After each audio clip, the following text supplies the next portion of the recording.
Daniele, toda mulher que não quer apanhar quando chegar em casa, que quer participar das decisões de casa, da cidade, do seu país, são consideradas feministas. Mas muitas pessoas têm resistência a isso. Agora eu lhe pergunto, como conversar com essas pessoas que são contra o feminismo? Ulala. É uma questão? Essa questão não é simples. Não é simples e é interessante dizer também que tem muita gente estudando isso hoje, sabe? Eu quero já. Eu espero que estudem, né?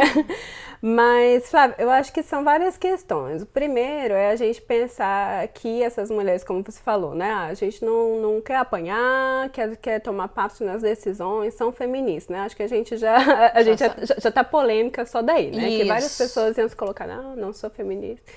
E aí o que eu fico pensando, como eu disse antes, né?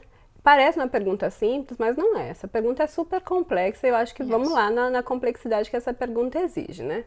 Primeiro, essas pessoas são contra o feminismo. De que feminismo você está falando, né? Porque imagina, eu estudo feminismo já tem mais de 10 anos e dentro do movimento, dentro das teorias, a gente tem um monte de conflitos. Sabe? De conflitos de lugar de visão de mundo que a gente tem, de como a gente vai defender a igualdade de gênero, são diferentes dentro do feminismo. Então, quando as pessoas falam, sou contra o feminismo, eu falo, bom, peraí, que primeiro, né, o feminismo ele é plural, de que feminismo você está falando e por que você é contra isso. E aí é engraçado porque sou feminista há muitos anos, casada há muitos anos também. E várias vezes, quando eu falo, eu sou feminista, as pessoas olham para o meu marido e falam, coitado, sabe? Isso é uma realidade, Foram viu? várias situações que a gente passou por isso e isso sempre me impressiona. E a minha resposta aí do meu companheiro é assim, por que, coitado? Porque a gente busca uma relação de igualdade? Isso é ser coitado? Porque eu não acredito que o feminismo, como as pessoas falam, feminista, isso, podem ter pessoas que encaram a luta de outra forma que também é legítima, né? Mas aí eu pego esse exemplo que eu acho super interessante e aí agora a gente começa, eu e meu companheiro, a gente começa a responder a isso, fala, mas é isso, por quê? Eu ser feminista não diminui em nada o meu companheiro ou a minha relação. Ao contrário, ser feminista, ela me dá força, ela me empodera para contestar todas as desigualdades que eu vejo na minha relação com o meu marido, na minha relação com o mundo, na minha relação com as pessoas. Então eu fico pensando, eu entendo que o título Sou Feminista, ele é pesado. Isso. E acho que ele tem que ser pesado. Com certeza. Porque a tarefa é nobre. É. A tarefa de contestar o que é tido como natural por muitos séculos é uma tarefa que ela é difícil e ela tem um peso, né? Principalmente falando em mulheres, onde a gente foi ensinado que a docilidade era parte da nossa feminilidade, né? Então, ser doce, não fale tanto. Eu estava escutando esses tempos um TED Talk, eu vou até falar dela, que é da Chimamanda, e ela falava, pra gente, dizem sempre pra gente, estude, mas nunca estude muito. Fale, mas nunca fale muito, né? Porque é mulher que fala muito. E aí, nisso, eu acho que a gente pode pensar também, tipo, todos nós podemos pensar. Imagina, em grupos de amigos, por exemplo, tenta reparar isso. Quantas vezes os companheiros, amigos, eles não falam pela voz das suas companheiras? Por exemplo, Flávia, e aí, como é que tá a sua vida? Aí o outro, pois é, olha, a Flávia fez isso. Isso é relação de poder. Isso é machismo. E isso, enquanto feminista, é o que a gente vai questionar. Falar, epa, eu falo. Sabe? Então, vou te dar a conta no restaurante. Essa pra você? Não, eu também pago a conta, sabe? Mas não são só nessas questões. E essas questões, elas são sempre usadas como você ser violenta, é comparar a feminista, logo você é lésbica. E qual é o problema? Vamos lá, né? Então, vamos complexificar a questão. Qual é o problema de ser militante? Qual é o problema de ter uma orientação sexual que não é heterossexual? aí a gente vai pro preconceito. Isso. E talvez o meu conselho é que antes da gente falar, eu sou contra isso, sou contra o feminismo, entenda, sabe? Tem várias linhas teóricas, busque conhecer, que feminismo é esse que você fala. Porque a gente está longe de ideias que são hegemônicas, então não existe um só feminismo. Conheça, veja se você se identifica, se você não se identificar, faz o bem. Sabe? Faz o bem, que a gente já tá num bom caminho. Agora, a gente ficar se batendo porque eu sou contra alguma coisa, é melhor a gente pegar nossas causas que a gente é a favor e lutar. Isso, né? isso. E só mais uma coisa, assim, conselho de como, né, de como lidar. Eu acho que o meu papel enquanto feminista, enquanto pessoa, enquanto pesquisadora, enquanto mulher, é incomodar. Incomodar. Então, sabe, e eu acho que isso é que faz a gente crescer. Se você me fala uma coisa aqui que eu nunca tinha pensado, você vai me fazer pensar, sabe? Por exemplo, quando me disseram, a Daniele, por exemplo, não pode ser representante da categoria de psicólogas, porque, por exemplo, né? Um exemplo absurdo, mas um exemplo. E ela falou, é mesmo, mas por quê? Então, quando lá atrás a gente não podia votar, por exemplo, existiram mulheres feministas, que graças a elas a gente pode votar agora, mas que colocaram uma questão que ela era impensável, que é assim, por que eu não posso votar? O meu sexo, o que eu, mulher, impede da minha condição de pensamento crítico e político? Então, assim, que a gente consiga colocar as questões, que a gente consiga realmente pensar junto, refletir junto. Então, acho que é esse o papel também das feministas. E é isso aí, juntas somos mais fortes. Exatamente. Vamos para a coletividade, Com né? certeza. Daniele, para quem tem curiosidade, como eu sou super curiosa, de estudar mais sobre esse assunto, e para quem quer começar a estudar mais sobre o feminismo, o que você sugere para ler? Eu quero ler demais sobre isso. Eu acho que tem várias maneiras da gente conhecer os feminismos, sabe? Uma maneira é uma maneira teórica, que eu acho que é super importante também. A gente já tem uma linha de uma construção de pensamento feminista de séculos, e acho que a gente precisa conhecer, né? Eu trouxe algumas coisas assim para vocês, só para falar. Bom, para quem quer começar a conhecer, eu falei da Chimamanda, eu acho que é um ótimo caminho, sabe? Porque ela fala bem clara, ela tem um livro e tem um TED Talk também sobre isso, que fala, nós todas, não me lembro em português, mas que nós todas sejamos feministas, deveríamos todas ser feministas. E que ela fala por que ser feminista, ela conta da história dela, como que ela se descobre feminista. Acho que é super interessante pra gente começar a pensar do que a gente está falando, sabe? Teoricamente, aí eu vou... Bom, na minha dissertação, que é a dissertação do mestrado, que é essa daqui, sobre homofobia, né? E aí, o que eu fiz? Eu tentei fazer... Eu fiz uma revisão feminista que eu queria ter tido. Então, são 30 páginas que eu escrevi sobre o desenvolvimento dos pensamentos feministas, que eu aconselho a leitura. Assim, para uma primeira leitura, a tentativa, o esforço foi de colocar isso numa linguagem acadêmica, mas numa linguagem que todas as pessoas consigam entender. Olha aqui. Então, dissertação da Virginiana. Da Virginiana. Feminista. É psicóloga. Exatamente. Bom, hoje no Brasil a gente vai falar de Sueli Carneiro, para falar de feminista negra. Então esse é um livro super bacana também. É um livro que ele tem pequenos artigos que a Sueli escreveu durante alguns anos. Então, para entender um pouco a intersecção entre racismo, sexismo, classismo, acho que é um bom começo. Sabe? Uau! Outras de feministas negras, Patricia Hill Collins, uma americana, que ela vai falar sobre o pensamento negro feminista negro. Super interessante também a linguagem como ela coloca, falando de como mulheres negras... Esse livro deve ser muito bom. Olha aqui. Olha. Amei. Já fiquei curiosa, já quero ler.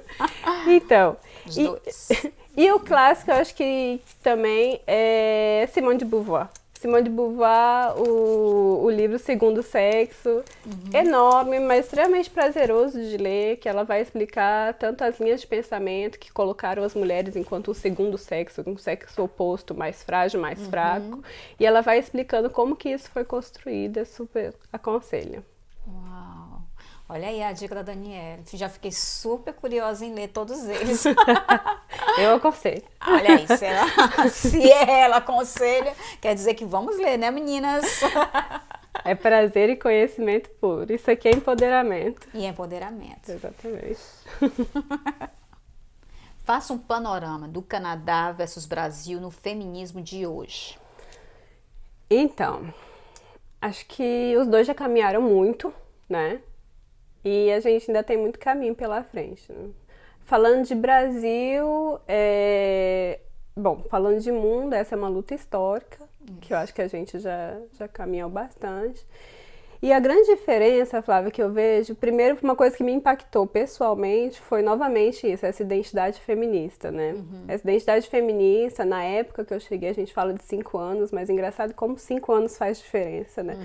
Na época que eu comecei a estudar feminismo, isso foi em 2006, que eu comecei a estudar academicamente, né?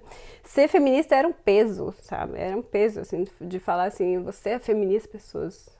Fala mais baixo, isso pode te prejudicar. Então, era um peso muito grande, que eu acho que é diferente de hoje no Brasil. Se a gente já se assume como feminista, a gente já tem muito mais apoio, a gente já tem uma rede de apoio que ela é muito grande, né? Acho que... Isso você está falando aqui? Estou falando aqui, mas no Brasil também, né? No Brasil, falando de Brasil agora, antes era muito mais pesado e hoje a gente já tem um movimento de mulheres... Isso, bem forte. Bem forte. E vale lembrar que sempre foi, né? Talvez a gente não tenha conhecimento, mas se a gente falar, por exemplo, de mulheres negras, se a gente falar de Lélia Gonzalez, por exemplo, de Beatriz Nascimento no Brasil, são anos e anos e de outras muitos anos de luta, né? Mas então, voltando à tua pergunta, Isso. Acho que uma das diferenças em relação ao feminismo do Canadá, e aí eu falo especificamente do Quebec, que é onde eu tenho conhecimento, é que aqui a luta, ela está consolidada, eu acho, no sentido de que, de conseguir meios legais que reconhecem, por exemplo, se a gente pensa em licença maternidade, aqui a gente tem a licença parental, que é super bacana, então não é uma licença exclusiva da mulher, é uma licença para os pais da criança, para pai e para mãe, que aí você pode decidir como você pega. São 7 meses, né? Então, tem alguns direitos, você não pode ter discriminação no trabalho, o que não significa que não aconteça, né? Claro que ainda tem várias questões, né? Mas em relação ao que eu considero que também é uma conquista feminista, é a segurança que a gente tem enquanto mulher. Então, ser mulher no Canadá, ser mulher no Quebec, eu acho que é inegável que a gente tem uma segurança. Então, o meu medo de não ser violada simplesmente por ir comprar um pão, ele é muito menor aqui do que seria no Brasil, né?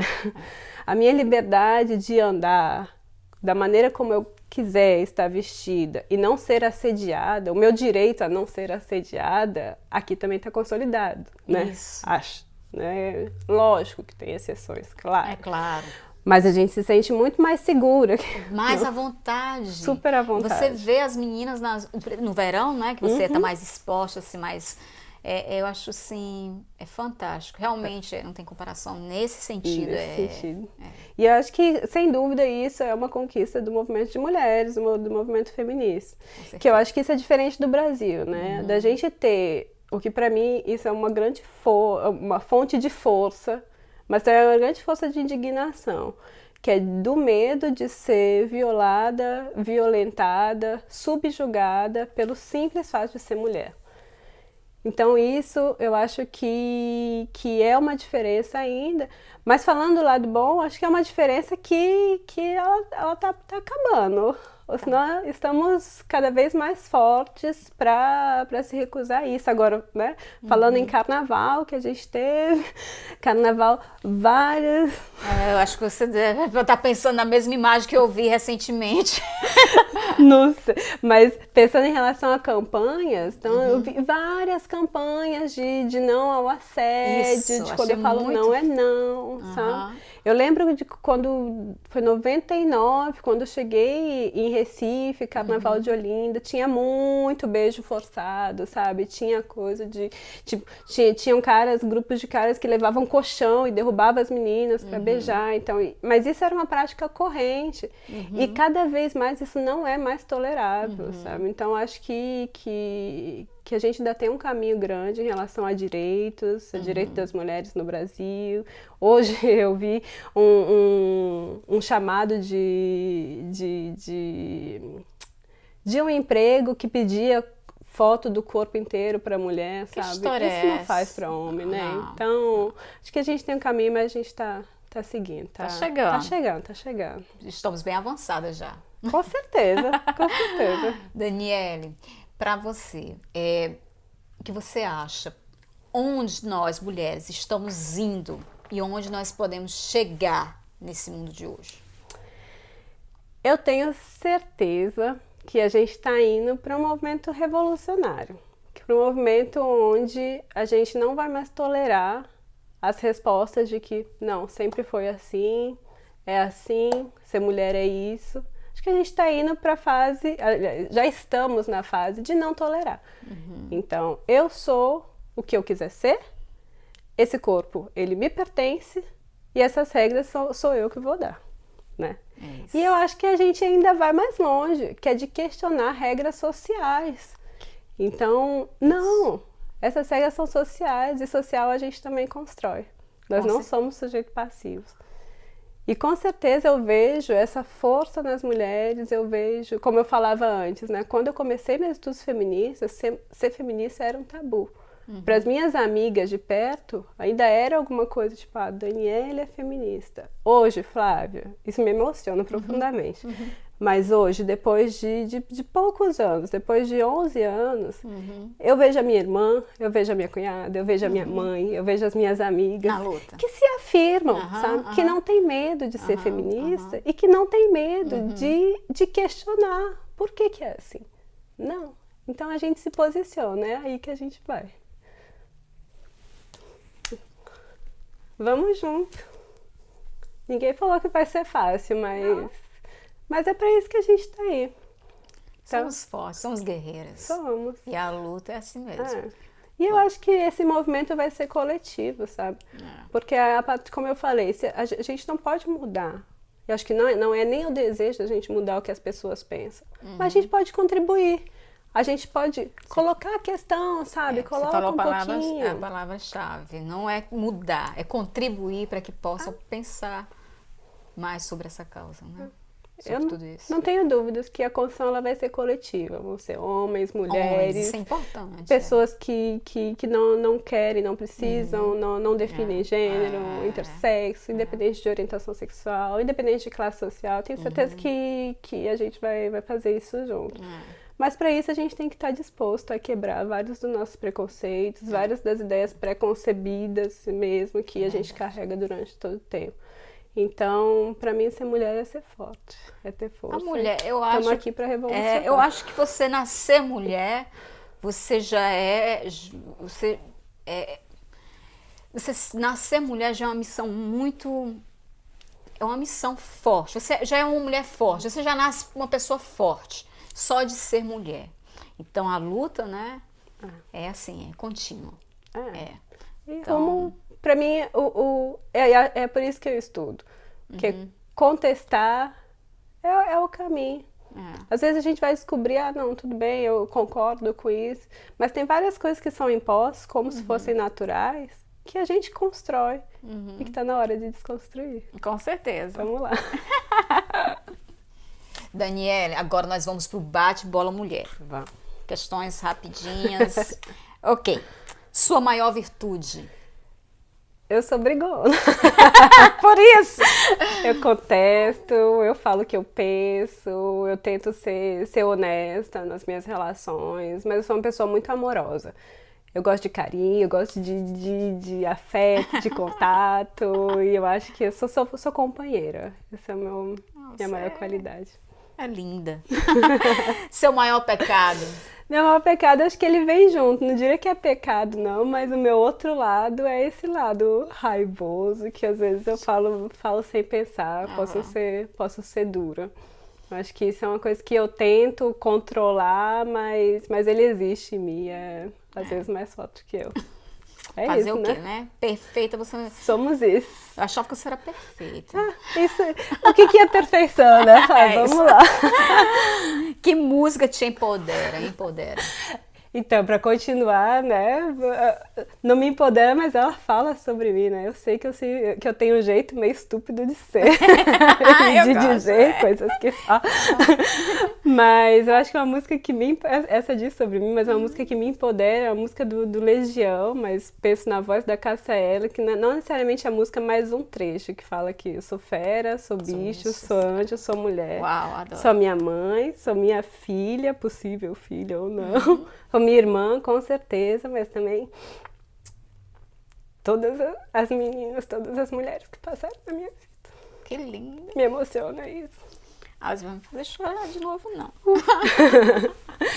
Mas é isso, eu sou muito grata mesmo pela... E essa música, ela vem falando de toda a construção, de todas as mulheres que me construíram essa mulher que eu sou hoje. Ah, que linda. Mulher forte, admirável. Somos.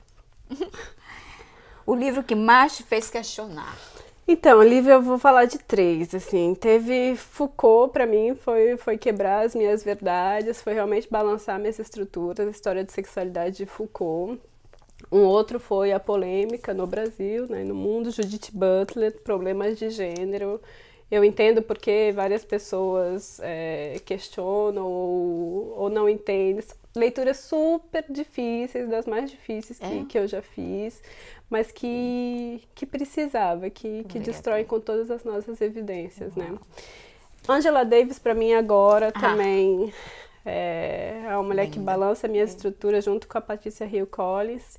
E vou falar da Lélia Gonzalez, brasileira, feminista, negra, mulher do movimento negro, do movimento feminista, que hoje ela tem me feito redescobrir toda a minha americanidade, que é o que ela fala. Então, as minhas origens na América Latina, como origem indígena, origem negra, origem da minha família, são essas que me fizeram mudar e que balançam as minhas estruturas até hoje.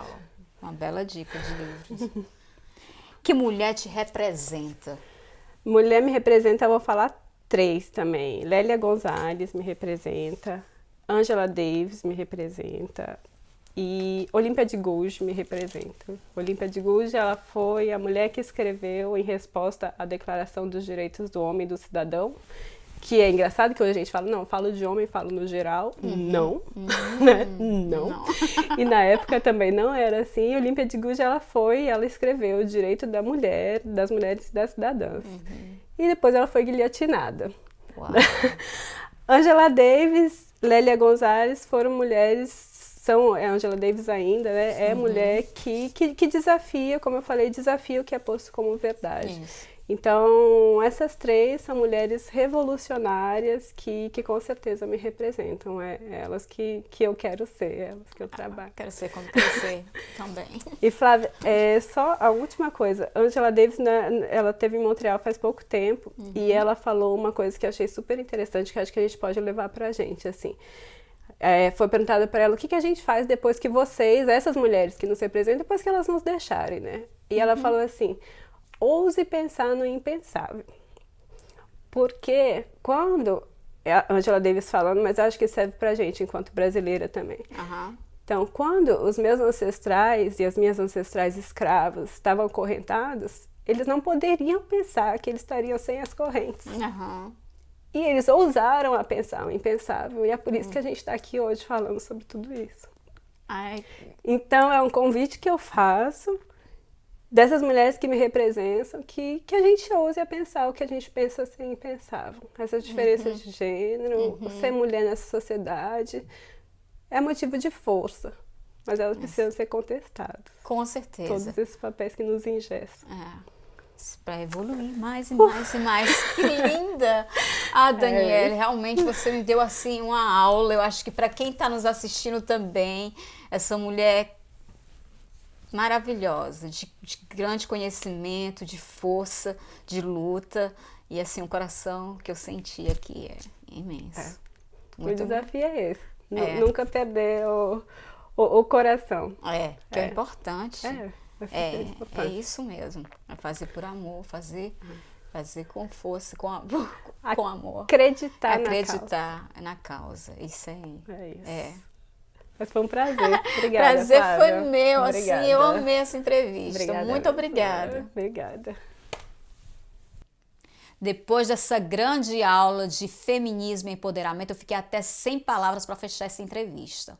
Mas para você que está aí nos acompanhando, inscreva-se, compartilha, dê seu like, convida os amigos e venham prestigiar essas grandes mulheres que estão passando aqui no nosso divã. Para você que quer conhecer mais o trabalho da Daniele Coenga, vou deixar aqui o www.danielecoenga.com e o seu e-mail também. Nos acompanhe e não esqueça de convidar os amigos. Obrigada!